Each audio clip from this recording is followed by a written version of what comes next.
Всем привет! Смотря на курс доллара сегодня, невольно задумываешься, а почему государство не предпринимает никаких эффективных мер по стабилизации рубля? Ведь цены в стране дорожают не только на автомобили, но и на все остальные товары. Мало того, уже даже самые закоренелые патриоты и пропагандисты не выдерживают подобных выкидонов и высказываются негативно в сторону депутатов и Совета Федерации. Владимир Соловьев в своей передаче «Соловьев Лайв» довольно резко высказался в сторону депутатов Совета Федерации и Центрального банка, во главе которого стоит Эльвира Набиуллина. У меня вопрос ко всем депутатам и членам Совета Федерации. А вы не замечаете, какой курс у нас в стране?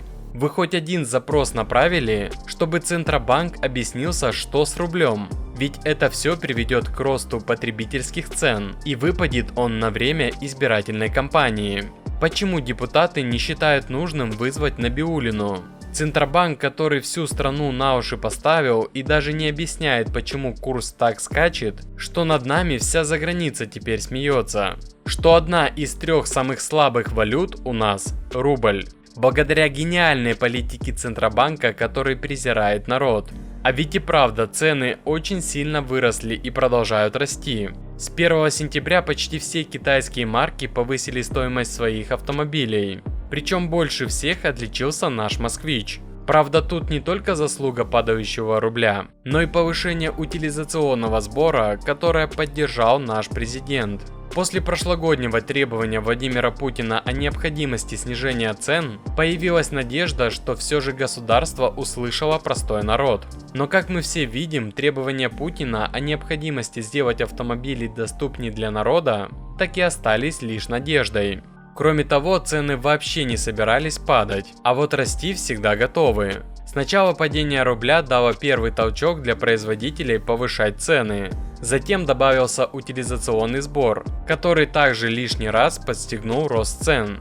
Если рубль не начнут стабилизировать, то к концу года мы можем увидеть небывалый рост цен. Еще больше, чем он был весной прошлого года. Плюс ко всему, с 1 января повышаются акцизы на новые автомобили, что снова станет катализатором для роста цен. Ну а если вы планируете купить новый автомобиль, то самый выгодный способ – это зайти на autospot.ru. Ведь только тут собраны все предложения на автомобили от официальных дилеров, причем указываются и скидки.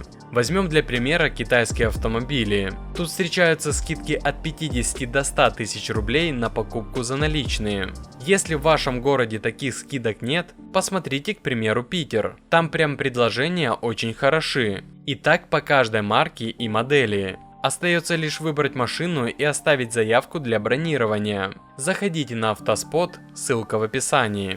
Как и раньше, перед любым повышением цен народ начинает скупать автомобили. Так дилеры Лада столкнулись с очень большим дефицитом автомобилей. Во многих дилерских центрах автомобилей просто не осталось. Подобная картина наблюдается и в дилерских центрах китайских марок. Также очень сильно вырос спрос на автомобили с пробегом. Люди, уже наученные опытом прошлых лет, понимают, что если не успеть купить сегодня, то дальше будет только дороже. Вспомним хотя бы 2020 год, когда из-за массовых закрытий заводов люди скупали автомобили пачками.